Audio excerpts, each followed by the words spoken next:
4일 금요일 윈TV 미주 핫뉴스입니다. 앤서니 파우치 박사는 2019년 11월경 병을 앓고 입원한 우한 바이러스 연구소 연구원 3명의 의료정보 공개를 중국에 요구했습니다. 보도에 의하면 이 연구원들 외에도 2012년 우한의 과학자들이 샘플을 채취한 박쥐동물로 들어간 6명의 광부들이 병에 걸렸으며 3명은 사망했습니다. 파우치 박사는 바이러스의 확산이 자연스럽지 않다고 언급하며 병에 걸린 새 연구원의 의료 기록 공개를 요구했고 적어도 코로나 바이러스의 기원은 그 박쥐 동굴이거나 우한 연구실을 통해 퍼졌다는 추측이 가능하다고 밝혔습니다. 우한 바이러스 연구소장은 중국 언론에 수년간 후베이성과 주변에서 코로나 바이러스와 관련이 있는 박쥐를 발견한 적이 없다고 주장했습니다. 민주당 하원은 4일 향후 5년간 대중교통 및 도로, 철도 재건 계획에 5,470억 달러의 지출 계획을 발표했습니다. 이는 바이든 대통령의 광범위한 인프라 재건안의 일부라고 알려졌습니다. 바이든은 이를 위해 이번 주 상원 공화당 대표인 셀리 무어 카피토 의원과 만나 세금 계획의 일부를 양보한 것으로 전해졌습니다. 오는 9월 30일 만료되는 지상 교통 프로그램의 재승인 계획인 이번 지출안에는 프로그램의 비용을 지불하는 방법은 밝히지 않았습니다. 이 프로그램에는 도로와 교량에 대한 투자와 전기 자동차 충전소, 그리고 보행자와 자전거 도로에 전례가 없는 투자 계획이 포함되어 있다고 밝혔습니다. 디즈니 ABC 텔레비전 그룹의 자회사인 ABC 시그너처가 CJ E&M의 핵심 인력을 드라마 개발 책임자로 영입한 것으로 알려졌습니다. ABC 시그너처는 3일 CJ E&M 미국 법인과 스튜디오 드래곤 인터내셔널에서 시리즈 개발 VP를 역임했던 박지원 씨가 드라마 개발 책임자로 합류했다고 밝혔습니다. 박지원 씨는 2005년부터 16년간 CJ C&M 미국 법인에서 근무하며 기생충과 설국열차 등 영화를 비롯 드라마 사랑의 불시착 등 TV 시리즈도 관리 참여해온 프로듀서로 알려졌습니다. 유나이티드 항공은 4일 발표에서 붐 슈퍼소닉이 제작 중인 초음속 여객기 15대를 구매, 승객 서비스를 준비할 것이라고 밝혔습니다. 붐 슈퍼소닉사의 첫 번째 상업용 초음속 제트기인 오버처는 2029년 서비스 개시를 목표로 제작 중이며 마하 1.7로 비행하여 현재의 비행 시간을 절반으로 줄일 것으로 내다보고 있습니다. 따라서 일반적으로 7시간이 걸리는 뉴욕에서 런던까지의 비행은 3시간밖에 걸리지 않습니다.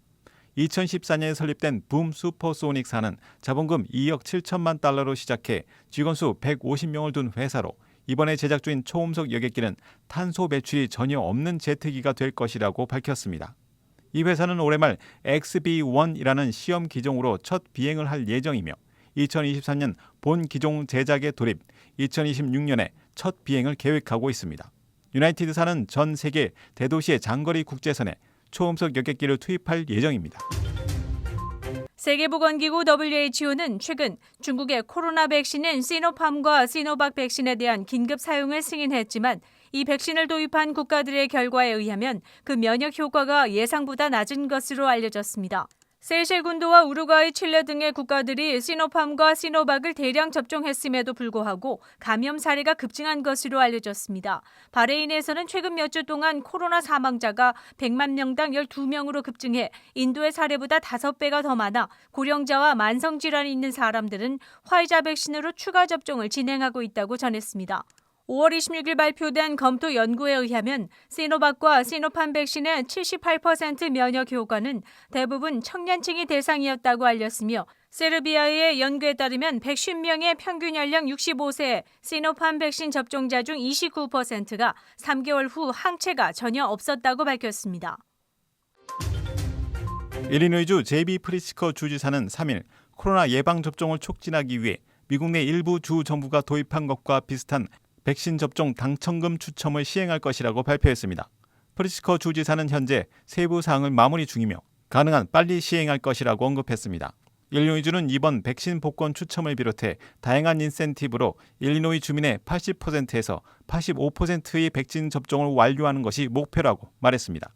현재 오하이오, 콜로라도, 메릴랜드, 뉴멕시코, 뉴욕주 및 오레곤주에서 백신 당첨금 지급 제도를 시행하고 있으며 백신 접종이 증가하고 있다고 알렸습니다.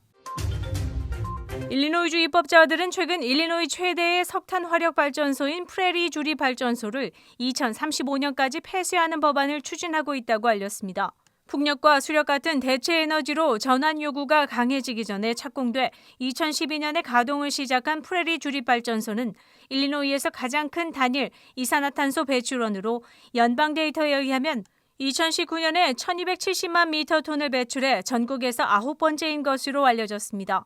건설 비용으로 50억 달러가 소요된 이 화력발전소는 미주리에서 버지니아까지 이어지는 지역에 약 200개의 도시에 의해 소유돼 있다고 전했습니다. 환경옹호자들은 일리노이주가 기후 목표를 달성하기 위해서는 이 거대 석탄 화력발전소를 지속 운영하는 것은 불가능하다고 주장해왔습니다. 6월 4일 금요일 코로나19 현황입니다. 미 전 지역 누적 확진 3,417만 4,752명, 신규 확진 17,821명, 누적 사망 61만 1,611명, 신규 사망자 수는 574명이며 지금까지 완치된 사람은 2,802만 5,575명입니다. 일리노이주 누적 확진 138만 4,365명, 신규 확진 626명, 누적 사망 22,880명, 하루 새 신규 사망자 수는 15명을 가리켰습니다. 일리노이주에서는 성인 인구의 67%가 첫 백신을 접종했고 51%가 백신 접종을 완료했습니다. 지난 일주일간의 코로나19 양성 판정률은 1.3%를 나타냈습니다. 다음은 어제 기준 각 주의 신규 확진자와 신규 사망자 수입니다.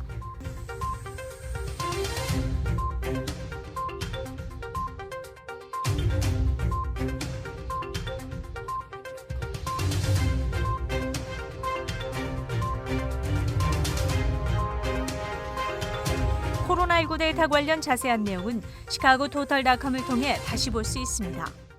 윈TV 24.5와 MCTV 24.6 방송은 공중파 채널을 통해 시청하실 수 있습니다. 코로나19 비상시국 뉴스24에서는 여러분의 제보를 기다립니다. 제보 전화는 224-283-8200번입니다.